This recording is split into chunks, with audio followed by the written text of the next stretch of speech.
Bonjour, c'est Ursule encore. On est le 12 novembre 2022. Alors, je viens sur la trompette aujourd'hui encore et je viens proclamer le retour de notre Seigneur Jésus-Christ. Soyons tous bénis. Amen. Et que sa joie soit notre force en ce jour. Amen. Et Alléluia. Alors, je viens parler de la force de l'image dans notre croissance spirituelle. Amen. C'est très important de pouvoir voir les liens. Amen. Entre l'imagerie, amen, ces choses-là que nous regardons et aussi, au fait, notre soif de Dieu. Amen. Alors, j'ai préparé, j'ai fait des recherches pour regarder un peu certains mots et puis la fonction de l'œil. C'est très, très important parce que Jésus-Christ nous parle beaucoup de la vision. Il nous parle aussi de l'audition. Donc, c'est des parties très importantes pour tout enfant de Dieu. Il dit toujours que celui qui a les oreilles entende ce que l'Esprit dit aux églises. Il dit de prendre garde à la manière dont nous entendons. Et il dit, il n'y a personne qui a une lampe et il la met sous le boisseau. Alors, Jésus revient constamment, amen, avec les mêmes choses à peu près. Question de dire que ta croissance réside à ce niveau-là. Si tu réussis à régler le problème de ta vision et le problème de ton audition, je veux te dire, tu vas aller très très loin avec le Seigneur.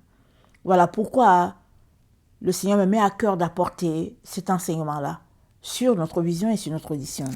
Amen. Alors, c'est quoi l'image? L'image, c'est une reproduction visuelle d'un objet réel.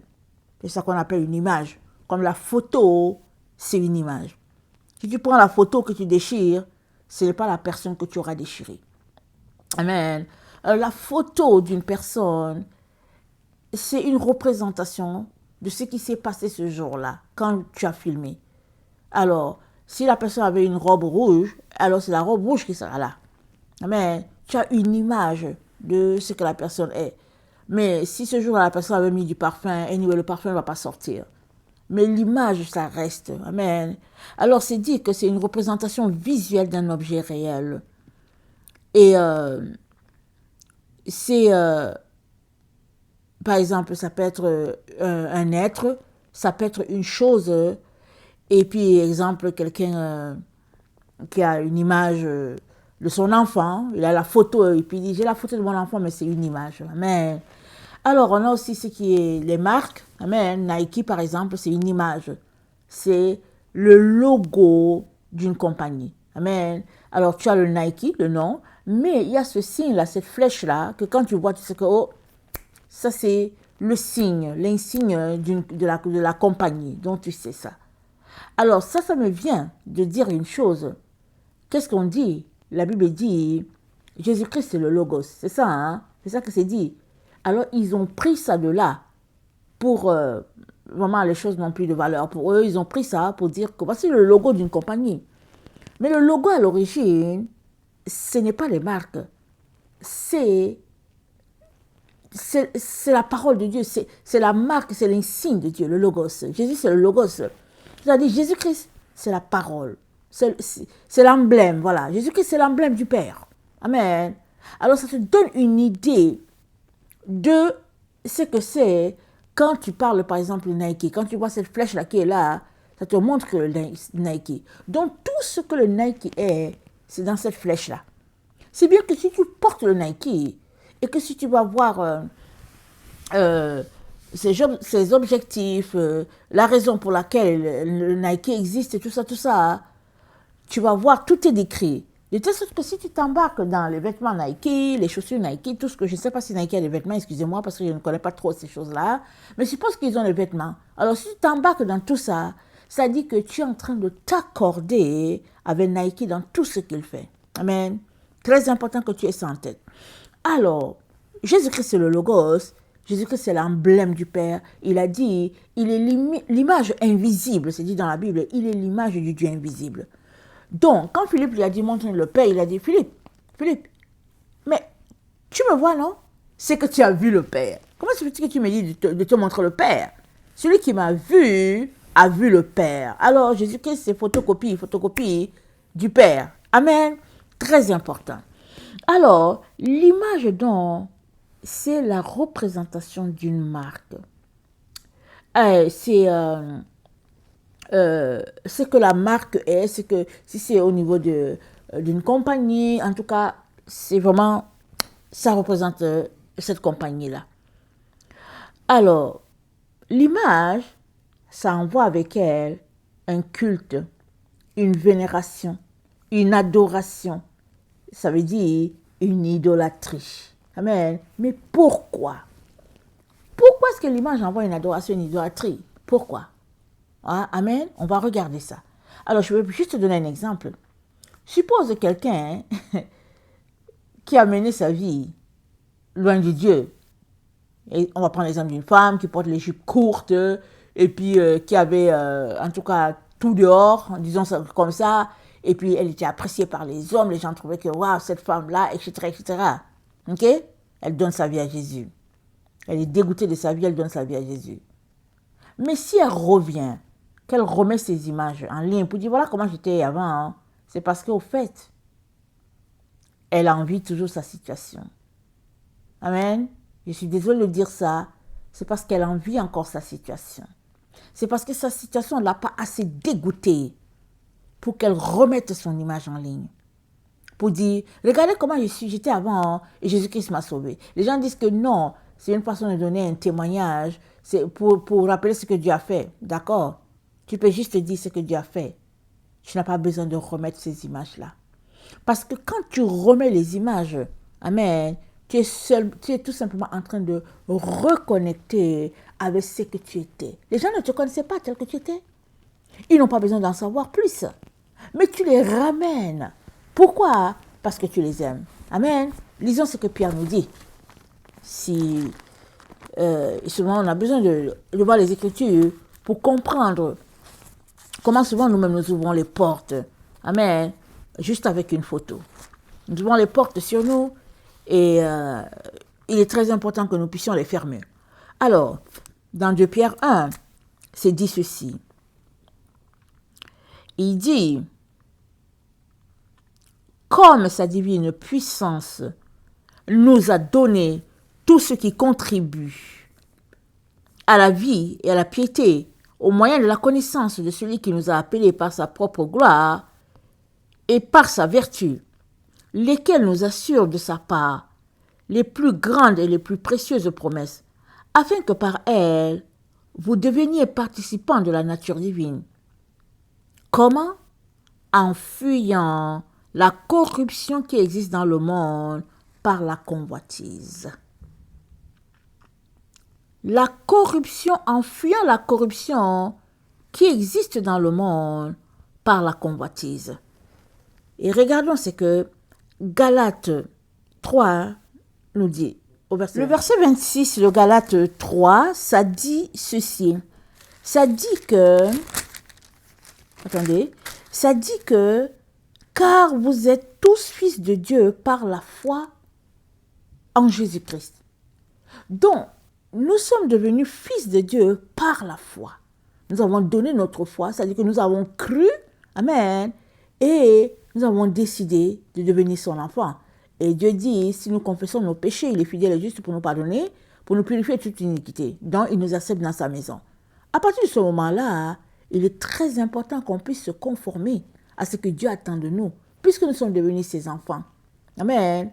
Et Pierre, comme on l'a dit lui tantôt, il dit que à partir du moment où on est enfant de Dieu, il dit on est participant avec Dieu à son œuvre, à l'œuvre divine. Et il nous encourage donc de ne plus retourner à cette ancienne vie-là parce que les convoitises, c'est ça qui nous corrompt à nouveau. Et dans Éphésiens 4, le verset 22, Paul nous dit, Éphésiens 4, le verset 22, Paul dit, attendez, je vais lire à partir du 19. Il dit, ayant perdu tout sentiment, ils se sont livrés à la dissolution, pour commettre toute espèce d'impureté, jointe à la cupidité. Mais vous, ce n'est pas ainsi que vous avez appris Christ. si du moins vous l'avez entendu, et si conformément à la vérité qui est en Jésus, c'est en lui que vous avez appris, attendez, c'est en lui que vous avez été instruit à vous dépouiller. Eu égard à votre vie passée, du vieil homme qui se corrompt par les convoitises trompeuses. Donc, qu'est-ce que Paul nous dit? Il dit, on a appris à se dépouiller en Jésus, amen, par rapport à notre vie passée, amen. Et cette vie passée-là, elle ressurgit quand nous convoitons encore cette saleté dans laquelle on était. Amen. Et comment est-ce que nous convoitons cette saleté dans laquelle on était? On la convoite par nos images, les différentes images, les photos, les vidéos, toutes ces choses-là dans lesquelles on était, on les ramène encore. On dit, attends, je vais te montrer comment j'étais. Tu sais quoi? Ah, mais j'étais terrible. Mais non. Mais c'est parce que tu as envie ça que tu ramènes. Parce que si Jésus t'a changé, qu'il t'a transformé, tu es tellement dégoûté de ta vie que tu ne veux même pas que quelqu'un sache. Et si quelqu'un sait ce que tu étais avant, hein, tu viens, tu dis seulement pardon, pardon. Je ne veux même pas que ça revienne. Je dis seulement j'étais terrible. Le Seigneur m'a fait grâce. Ce que je faisais, c'était terrible. Je ne veux même pas que ça revienne. S'il te plaît, laissons ça. C'est un dossier. Je ne veux pas revenir dessus. Ça, c'est la personne qui a été transformée. Et qui ne veut pas penser à sa vie passée parce qu'elle s'est dit, non Seigneur, je viens de trop loin. Mais si toi, tu es là, tu dis que Jésus-Christ t'a sauvé, alléluia, amen. Tu es là, tu portes maintenant tes longues jupes, tes longues robes, et puis ça te tente d'envoyer tes jupettes encore sur Facebook, sur Internet. Ça te tente, non, il ne t'a pas changé vraiment. Il ne t'a pas changé. Et le Seigneur nous dit par la bouche de ses apôtres, de ses enfants, amen, que c'est cette vie-là qui revient. L'image, l'imagerie, ça revient, ça nous corrompt à nouveau. Amen. C'est ça qui est dit. Amen. Je ne vais pas m'étendre beaucoup là-dessus parce que je dois continuer à apporter l'enseignement. Parce que c'est dit que notre vieil homme, il se corrompt par ces choses-là qui étaient dans le passé. Mais que notre nouvel homme, il prend place par le Saint-Esprit. Ça veut dire que on doit laisser les choses du passé là, on doit laisser ça loin de nous. Mais à chaque fois que ça revient, on doit juste bombarder ça, alléluia, de la parole de Dieu. On doit bombarder ça des Écritures, on doit bombarder des louanges, des prières. Pendant qu'on fait ça, vraiment, ça va très loin. C'est-à-dire que les images qui veulent revenir là, ça retourne dans leur désert là-bas. Là. On dit non, non, attends, reste là-bas, je ne veux rien savoir. Pourquoi? Pourquoi est-ce qu'il faut qu'on se comporte comme ça? Parce que quand on se comporte comme ça, on est en train de faire comme Dieu. Parce que Dieu dit, il ne se souvient plus de nos péchés. Est-ce que vous pensez que c'est parce qu'il ne sait pas? Il sait très bien ce qu'on a fait. Mais il a décidé de ne pas se souvenir. Il les envoie aussi loin, loin, loin, loin, loin, loin. Il y a un passage qui dit ça dans Ésaïe. Je ne l'ai pas préparé, donc je ne vais pas y aller. Il les envoie loin. Tout ce qu'on a fait, il envoie ça loin, loin derrière. Nous aussi, on doit s'accorder avec lui pour dire, papa, en tout cas, moi, ma vie était terrible, j'envoie ça loin. Mais si on est là, on amène l'imagerie, l'image, on est tout simplement en train de participer à l'œuvre de Satan. Pourquoi? Parce que Satan, il est dans l'image. Amen. Il est dans la représentation de quelque chose. Il a toujours l'image. Il n'a pas le vrai. Il a l'image. Amen. Voilà pourquoi il a dit à Jésus, écoute, si tu es fils de Dieu, jette-toi là. Et puis, il a placé Jésus-Christ sur le haut d'une montagne, il a dit, jette-toi. Et puis, c'est dit que ces anges vont te porter sur leurs mains de peur que tu ne te blesses. Amen. Il a dit ça à Jésus. Jésus a dit, il a dit, tu ne tenteras pas Dieu. Parce que Jésus est fils de Dieu. Mais c'est quoi le deal de se jeter là pour dire, hey, vous voyez quoi, je suis fils de Dieu? Donc, il voulait que Jésus présente une image, amen, de lui que Dieu ne veut pas. que Dieu ne veut pas dans la vie de Jésus. Dieu ne veut pas que Jésus-Christ vienne à se péter les bretelles, comme on dit. Il ne veut pas que Jésus-Christ vienne en étant orgueilleux, en disant que oui, attends, je vais te montrer. Oui, oui, tu veux que je te montre que je suis fils de Dieu? Ok, attends. Alors, allons-y sur la montagne, je vais faire le planning. Je vais faire aéroplanning. Je vais me jeter et puis je vais montrer que je suis fils de Dieu. Dieu ne veut pas ça. Et qu'est-ce que Jésus-Christ a parlé avec le diable? Il n'a rien à voir avec... C'est-à-dire, il n'a pas le temps pour ça. Vous comprenez? Jésus-Christ a dit à l'ennemi, il est écrit, tu ne tenteras pas le Seigneur ton Dieu. Alors, l'ennemi, il veut juste amener une image, que Jésus-Christ présente une image de lui. Il dit à Jésus, si tu es fils de Dieu, ordonne que ce pain-là, ces pierres-là se transforment en pain. Qu'est-ce qu'il veut? Il veut que Jésus-Christ se mette à faire le charlatan ou bien le magicien. Pour dire, ok, d'accord, Pierre, venez, je vais transformer. Ça ne veut pas dire que Jésus-Christ ne pourra pas le faire. Jésus-Christ pouvait bien le faire. Mais c'était quoi le deal de transformer les pierres en pain à ce moment-là? C'était quoi?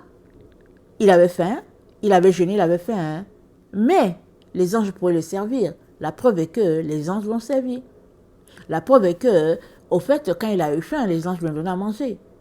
Et quand Élie s'est réfugié dans une grotte, quand il a faim, Élie ne s'est pas mis pour dire, ok, d'accord, je viens de faire un grand miracle, j'ai fait descendre le feu du ciel qui a consumé l'offrande, alors, feuille, transformez-vous en pain ou je ne sais pas quoi, puisqu'il était sous un arbre ou quelque chose là où il y a une grotte. Élie, il s'est réfugié là. Dieu a envoyé un corbeau pour nourrir Élie. Alors Dieu, il s'attend à ce qu'on ait une certaine attitude de révérence, d'humilité, de respect vis-à-vis de lui, au lieu de se mettre toujours à aller dans des coins qui peuvent vraiment nous envoyer très très loin de la présence de Dieu. L'image, l'ennemi s'en sert beaucoup pour faire des dégâts dans la vie des enfants de Dieu. Amen. Voilà pourquoi il est très important que tu puisses savoir les conséquences d'une image. Amen. Sur ta vie et puis sur même la vie de tes enfants. Très, très important. Et si nous regardons autour de nous, amen, notre monde de technologie, il s'est développé avec l'image. Amen. On se rappelle que quand la télévision a commencé, il y avait, je ne sais pas si c'était Louis de Funès ou qui, là, qui faisait ces blagues-là, il faisait des mouvements et puis les gens mettaient les choses ensemble, les cartoons, ils les mettaient ensemble et puis Charlot tombait et puis il se relevait et puis il jouait au clown et puis les gens riaient. Ils ont continué leur recherche, j'oublie le nom du monsieur. Finalement, ils ont pu coller le mouvement avec la parole. Amen. Et c'était plus intéressant. Et puis petit à petit, et puis les images, ils passent, je ne sais pas combien d'images par seconde, pour qu'on puisse avoir ces images-là de télévision, de films et tout. Mais vous pensez que l'ennemi fait ça pour rien? Il fait ça parce que notre vision, ou bien notre vue, est quelque chose de très très important pour notre connexion avec Dieu. C'est très important ce que tu fais de tes yeux. Très important. Voilà pourquoi aujourd'hui il est comment on appelle ça, pressant, si je peux le dire ainsi, que tu règles ton problème d'image. Amen. Les cellulaires, les tablettes, la télévision, peut-être même des tabloïds, toutes ces choses-là que tu regardes, il est très important que tu règles ce dossier-là. Parce que l'ennemi joue beaucoup dedans, dans la vie de beaucoup d'enfants de Dieu, pour les lier. Amen. Ça, c'est l'une des raisons pour lesquelles sur ma chaîne, je mets juste l'image de la Bible. Amen. Ça, c'est l'une des raisons. Parce que vous savez, il y a beaucoup d'images en ligne. Ce n'est pas les images qui nous manquent. Amen. Mais, je veux tout simplement que, en tant qu'enfant de Dieu, si on voit la Bible, alors on sait que c'est la parole de Dieu ou bien ça ne l'est pas. Si on vient pour écouter, c'est qu'on est venu pour écouter la parole de Dieu. Sinon, on laisse tomber. Amen. Ce n'est pas les images qui nous manquent. Et l'autre raison pour laquelle je mets juste la Bible, c'est que c'est aussi une prière. Seigneur, je dis, Seigneur, je ne veux pas quitter mon focus de ta parole. Aide-moi à garder mon focus sur ta parole. Ça, c'est très important. Très, très important. Alors, Donc, l'image, l'image, elle envoie directement à l'idolâtrie. Amen. Et ça, c'est Wikipédia qui explique ça. Hein. C'est pas moi. C'est Wikipédia qui dit que l'image renvoie à l'idolâtrie, ça renvoie à un culte, ça renvoie à une vénération. C'est ça que ça dit. Alors, quand on projette une image en ligne, on ne sait pas ce que ça fait. Peut-être que pour nous, ça ne fait rien. Mais on ne sait pas ce que ça fait chez quelqu'un d'autre. Voilà pourquoi je dis que si tu étais avec tes jupettes là, avant de rencontrer Jésus, ne les ramène pas. Dieu merci, Jésus t'a délivré, ça fait 10 ans. Laisse-les là-bas. Ne ramène pas pour que les gens regardent pour dire que elle n'était pas n'importe quoi. Hein. Mais tu la vois, en tout cas, tu vois comment elle était une... Mais pourquoi veux-tu que quelqu'un garde une image de ton passé? Ton passé a changé. Ton passé a changé. Donc, alors que lui, il regarde l'image, tu ne sais pas ce qu'il fait de toi. Comment il se met à, comment on appelle ça, à fantasmer, à retourner dans ton passé alors que toi, tu n'es plus là-bas, tu es sorti de là. Du moins, si tu es sorti de là. Parce que si tu ramènes ton passé en image, dans le fond, c'est que tu n'es pas sorti. Tu veux que les gens aient une représentation de toi comme par le passé, dans ces choses-là dans lesquelles tu étais. Mais Jésus-Christ ne veut pas ça pour toi. Il veut que les gens te voient dans ta nouvelle image, telle que tu es aujourd'hui. Tu es un être renouvelé. Amen. Très important. Et regardons ce que notre Dieu nous dit dans Exode. Dans Exode 20, il nous dit quelque chose de très très important pour chacun de ses enfants. Le verset 2, Dieu dit, « Je suis l'Éternel, ton Dieu, qui t'ai fait sortir du pays d'Égypte, de la maison de servitude. Tu n'auras pas d'autre Dieu devant ma face.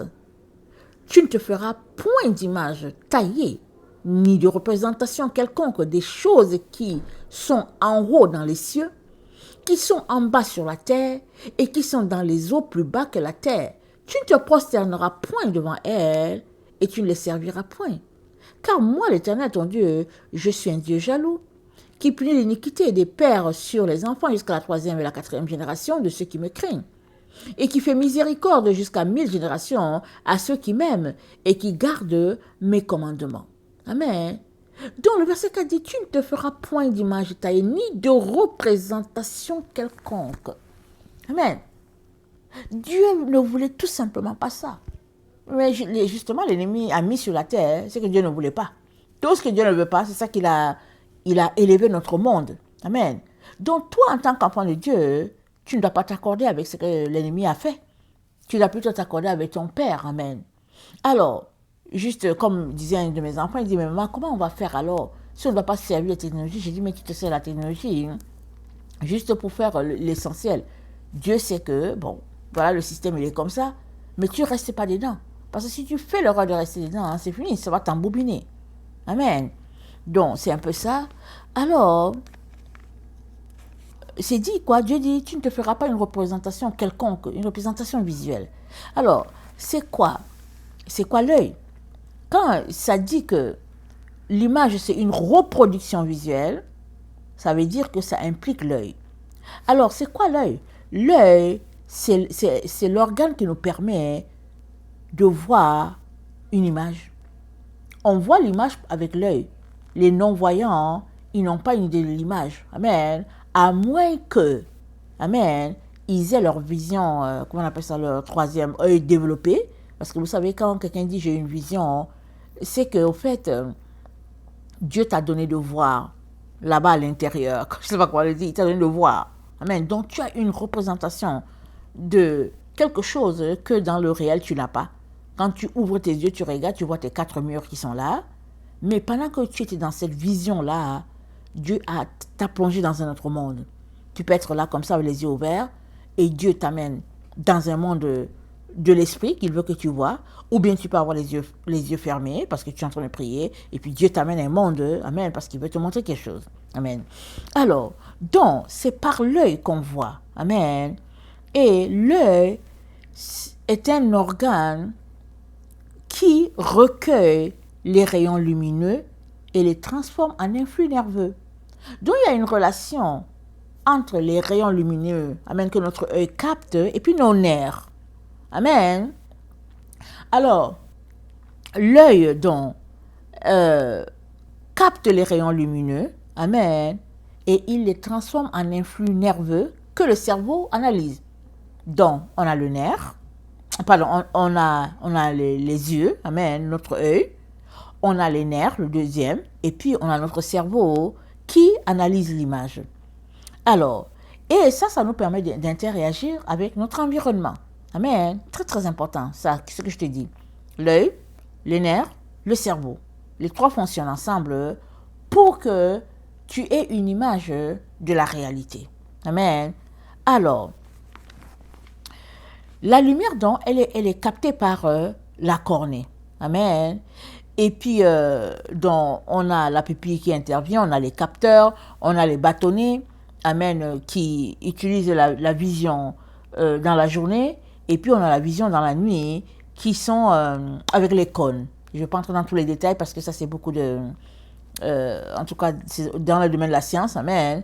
Alors, ce qui fait que cornée, cône, bâtonnet, tout cela permet de fixer l'image, amen, au niveau du cerveau et au niveau de la rétine.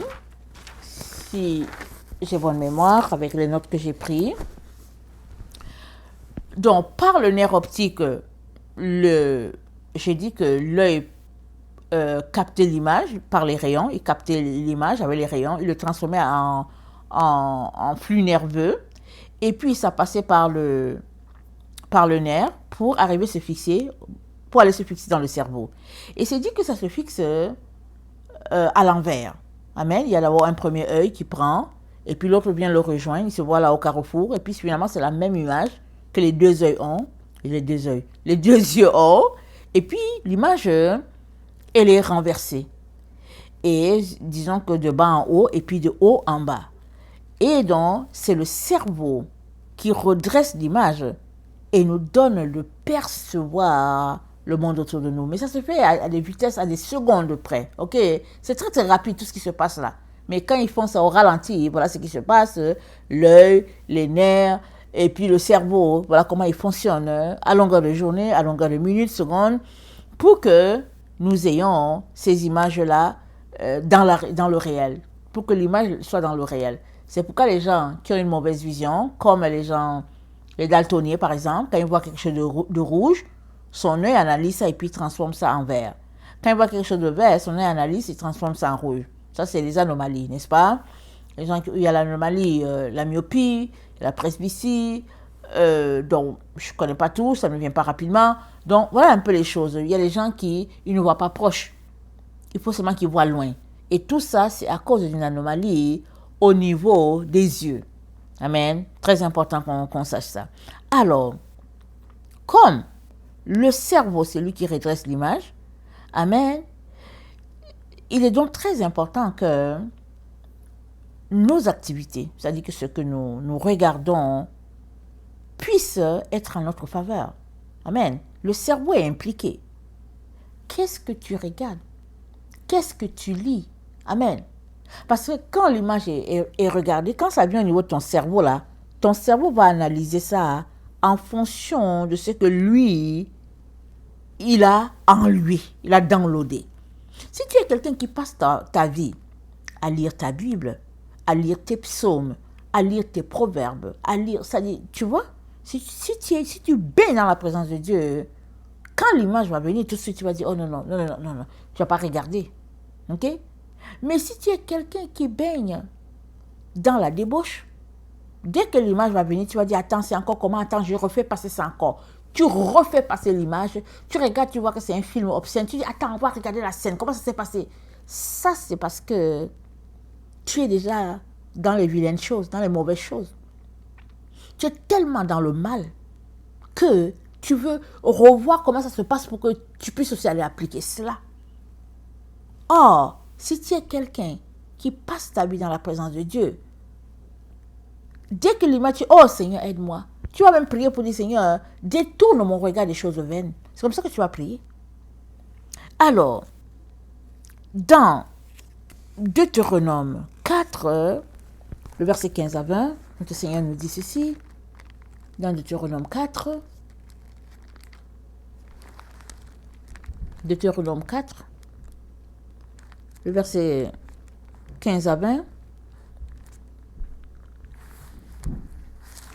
Notre Dieu nous dit, puisque vous n'avez vu aucune figure le jour où l'Éternel vous parla du milieu du feu, à Horeb, veillez attentivement sur vos âmes. Il dit quoi? Quand je vous ai parlé à Horeb, là, vous n'avez pas vu de figure. Alors veillez sur vos âmes. Ça dit, tu as entendu Dieu parler, mais tu n'as pas vu quelqu'un devant toi. Donc ne te mets pas à mettre quelqu'un devant toi pour dire, voici mon Dieu qui est là. Question d'image encore. Vous voyez, ça renvoie tout de suite à la vision. Il dit, puisque vous n'avez vu aucune figure, le jour où l'Éternel vous parla du milieu du feu à Horeb, veillez attentivement sur vos âmes.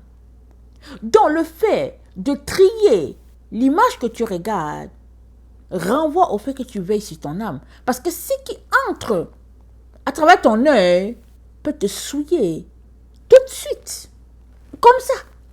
Comme par amusement, ça peut juste vraiment te souiller. Alors que toi, tu es en train de travailler jour à jour, jour après jour, à ta sainteté. Amen. Très important de prendre note. Il dit, de peur que vous ne vous corrompiez et que vous ne vous fassiez une image taillée, une représentation de quelque idole, la figure d'un homme ou d'une femme, la figure d'un animal qui soit sur la terre, la figure d'un oiseau qui vole dans les cieux, la figure d'une bête qui rampe sur le sol, la figure d'un poisson qui vive dans les eaux au-dessous de la terre. Veille sur ton âme, de peur que, levant tes yeux vers le ciel et voyant le soleil, la lune et les étoiles, toute l'armée des cieux, tu ne sois entraîné à te prosterner en leur présence et à leur rendre un culte. Ce sont des choses que l'Éternel ton Dieu a données en partage à tous les peuples sous les cieux tout entiers. Mais vous, l'Éternel vous a pris et vous a fait sortir de la fournaise de fer de l'Égypte, afin que vous fussiez un peuple qui lui appartient en propre, comme vous l'êtes aujourd'hui. Amen. Je sors du verset 23. Veillez sur vous, afin de ne point mettre en oubli l'alliance que l'Éternel votre Dieu a traitée avec vous, et de ne point vous faire d'image taillée, de représentation quelconque que l'Éternel ton Dieu t'ait défendu. Car l'Éternel ton Dieu est un feu dévorant, un Dieu jaloux. Amen et alléluia. Dieu nous dit de faire très attention à ce que nous regardons. Alors, souvent on est tellement pris dans notre monde de technologie qu'on ne réalise pas même qu'on est en train de pécher. Pour nous, c'est comme, oh non, attends, je regarde ça. Attends, oui, je vais regarder comment il va tirer le but, il va shooter là. Et puis, non, attends un peu, je regarde. Mais alors que pendant qu'on est en train de regarder nos images là, on est tout simplement dans l'idolâtrie. Comme ça. Comme par amusement dans l'idolâtrie. Mais pourquoi est-ce que Dieu ne veut pas ça? D'abord, ça fait partie du commandement, on l'a lu. Je pense que le deuxième commandement dit, tu ne te feras point d'image taillée. Dieu l'a dit clairement. Amen, ça c'est un. Deuxième, il dit que c'est pour veiller à nos âmes. Parce qu'une fois que ton âme s'habitue à une image qu'elle aime, dans ton cerveau, l'image est logée là-bas. Ce n'est plus l'image de Dieu. Oh, Dieu, tu ne le connais pas, tu ne l'as pas vu? C'est dit quoi? Il dit, quand je vous ai parlé, est-ce que vous avez vu quelqu'un? Il dit, vous n'avez vu personne. Alors faites attention, ne vous faites pas une image. Parce qu'une fois que tu as une image en toi, c'est fini, tu es dans l'idolâtrie. C'est fini. Le pont vient de se couper entre Dieu et toi. Et ce qui fait que ta vie est en train de te voler tout doucement. Parce que cette image qui est imprégnée, qui est fixée dans ton cerveau, devient automatiquement le Dieu dans ta vie. Amen. Et Dieu ne veut pas cela. Alors il vient nous aider pour nous dire comment faire. Alors le diable, quand Dieu a donné les ordonnances, le diable aussi a entendu. Donc il s'évertue à inventer toutes sortes d'histoires pour nous détourner. Et nous, On est appelé à avoir toujours la parole de Dieu sous nos yeux, à la voir pour dire Seigneur, s'il te plaît, aide-moi. Seigneur, aide-moi à capter ta personne. Alors le Seigneur veut seulement que ce soit la parole de Dieu. Il veut juste que ce soit l'écriture. Il veut que ce soit les versets. C'est ça qu'il nous a dit. Regardons Deutéronome 6. Gardez en tête ce que je viens de lire dans Deutéronome 4. C'est le verset 15 à... Attendez, le verset 15 à 23. Vous allez le lire, très très important. Et dans Deutéronome 6, le verset 9, voilà ce qu'il dit à Israël. Il lui dit, le verset 9, il lui dit, attendez, je vais commencer à 6. Et ces commandements que je te donne aujourd'hui seront dans ton cœur. Tu les inculqueras à tes enfants et tu en parleras quand tu seras dans ta maison, quand tu iras en voyage, quand tu te coucheras et quand tu te lèveras. Tu les liras comme un signe sur tes mains et ils seront comme des frontaux entre tes yeux. Tu les écriras sur les poteaux de ta maison et sur tes portes. Amen. Ça, c'est la consigne de l'Éternel. Il dit, tu les écriras, tu les fixeras sur un... ils seront comme des frontons entre tes yeux. C'est-à-dire là, sur ton front qui est là, il dit, il faut que juste la parole de Dieu soit là. C'est ça qu'il te demande. Et puis dans Deutéronome 4, le verset 11, notre Dieu nous dit ceci. Il dit... Attendez. On dirait que je ne suis pas dans ma référence. Attendez, donnez-moi une minute.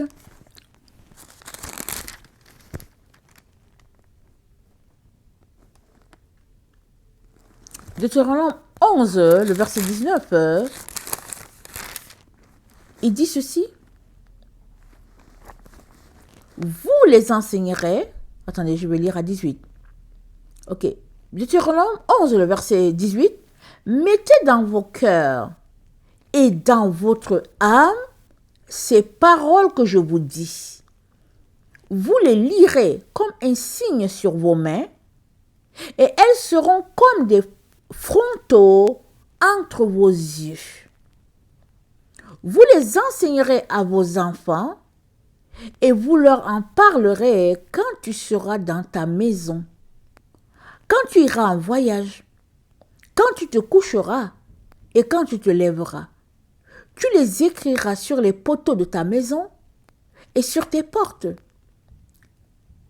Et alors, vos jours et les jours de vos enfants, dans le pays que l'Éternel a juré à vos pères de leur donner, seront aussi nombreux que les jours des cieux le seront au-dessus de la terre. Car si vous observez tous ces commandements que je vous prescris, et si vous les mettez en pratique pour aimer l'Éternel votre Dieu, pour marcher dans toutes ses voies et pour vous attacher à lui, l'Éternel chassera devant vous toutes ces nations, et vous vous rendrez maître des nations plus grandes et plus puissantes que vous. Tout lieu que foulera la plante de votre pied sera à vous. Votre frontière s'étendra du désert du Liban et du fleuve de l'Euphrate jusqu'à la mer occidentale. Nul ne tiendra contre vous.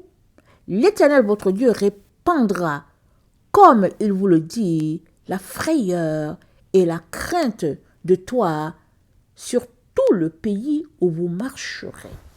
Amen. Et tout ça, c'est pourquoi? Parce que Israël aura obéi et que la parole de Dieu sera là entre les deux frontaux et que la parole de Dieu sera liée comme un signe sur leurs mains, comme au niveau de leurs yeux, c'est-à-dire très important, la force de l'image. Très important. Et ici, la seule image que le Seigneur nous permet, si on peut le dire ainsi, c'est sa parole dans notre cerveau.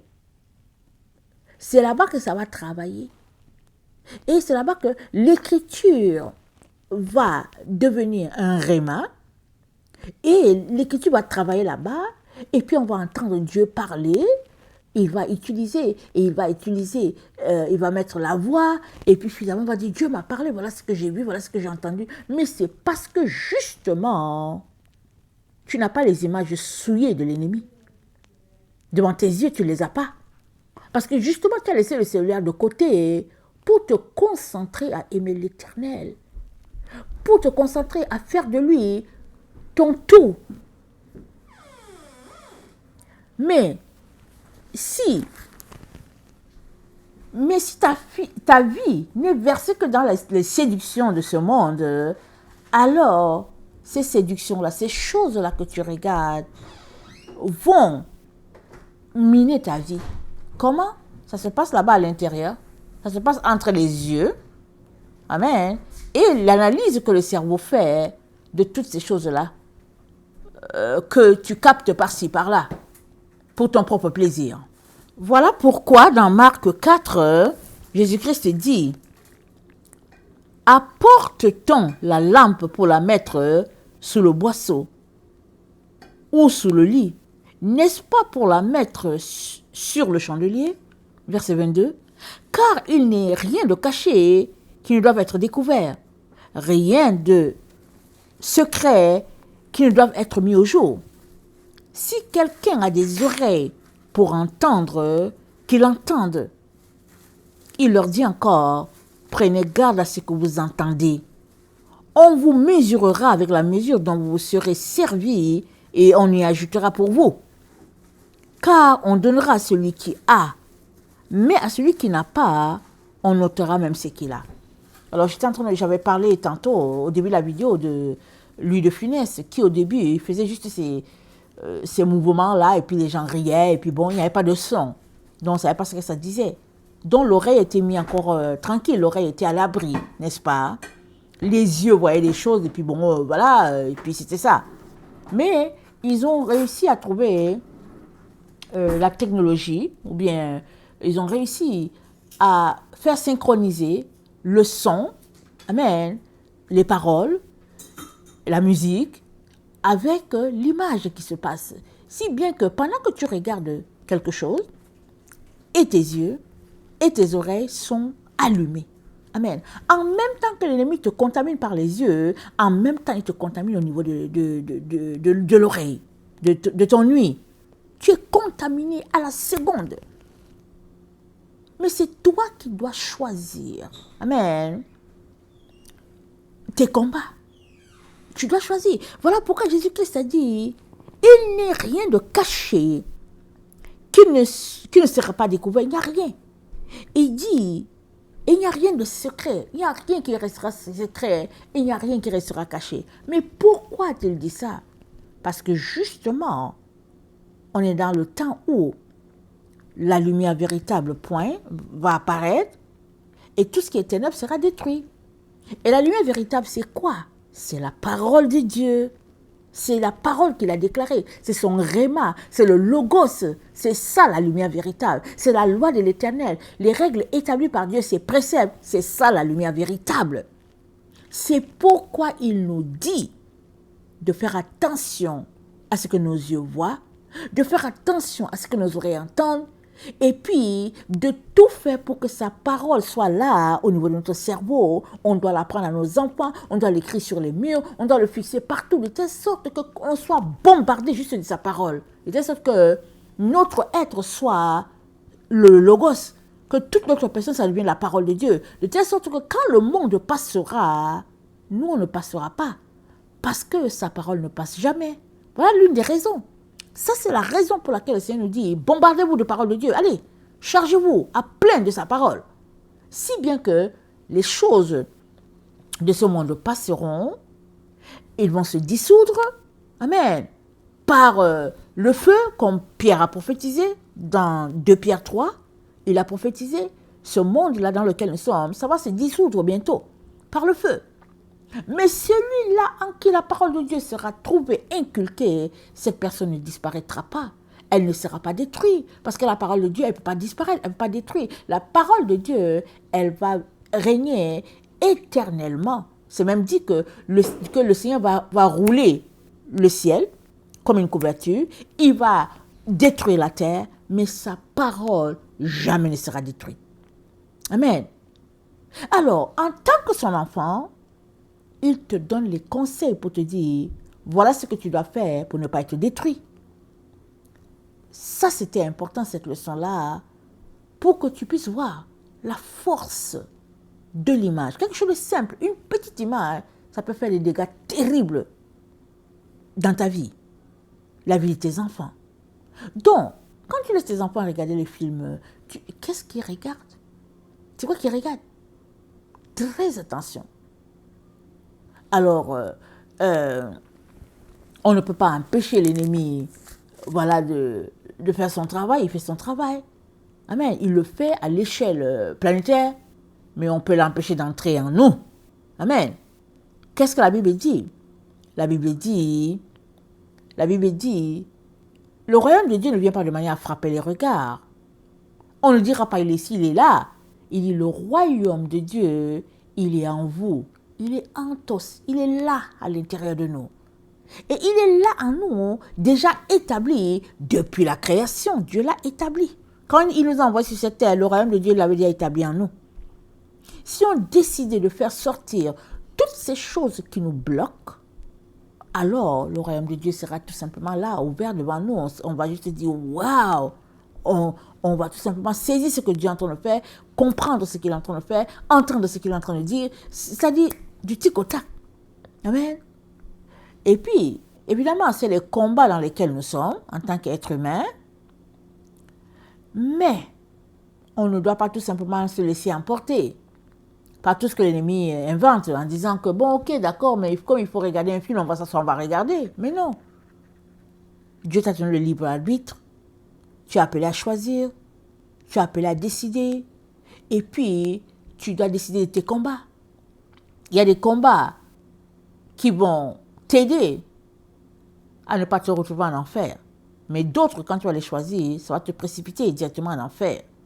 C'est à toi de choisir tes combats les meilleurs. Amen. Et le Seigneur va t'aider. Si tu es décidé à mettre ton Dieu en priorité, Dieu va t'aider. C'est lui qui l'a dit. Il a dit, tu n'auras point d'autre Dieu devant ma face. Et si tu te comportes comme ça, il va t'aider. Retourne lire les passages que j'ai cités tantôt, Deutéronome 4, Deutéronome 6. Je viens de lire Marc 4 et je vais terminer en lisant Apocalypse 2, le verset 7, parce que c'est la promesse de notre Seigneur à tous ceux-là qui se retrouvent à manger à l'arbre de vie. Et l'arbre de vie, évidemment, ça fait référence à la vraie doctrine de Jésus. Et il a pourvu pour qu'on l'ait. Amen. Et on dit merci Seigneur. Alors, Apocalypse 2, le verset 7 dit que celui qui a des oreilles entende ce que l'Esprit dit aux églises. À celui qui vaincra, je donnerai à manger de l'arbre de vie qui est dans le paradis de Dieu. Mais vaincre quoi? Vaincre la vie de ce monde. Amen. Parce que, qu'est-ce qu'il dit à Éphèse? Il dit à Éphèse, il parle à Éphèse de ses œuvres, du travail qu'Éphèse observe, de la persévérance d'Éphèse, et tout ce qu'Éphèse fait, comment Éphèse a souffert pour la parole de Dieu. Mais Éphèse avait une chose, Éphèse a abandonné son premier amour. Mais qu'est-ce qui fait que souvent on abandonne notre premier amour, Jésus? Qu'est-ce qui fait qu'on le remplace? C'est quoi? On l'a remplacé par quoi? Est-ce qu'on est tombé amoureux de quelqu'un? Est-ce qu'on est tombé amoureux de notre télévision? On est tombé amoureux de notre Internet? C'est quoi? C'est Facebook? Ou bien c'est WhatsApp?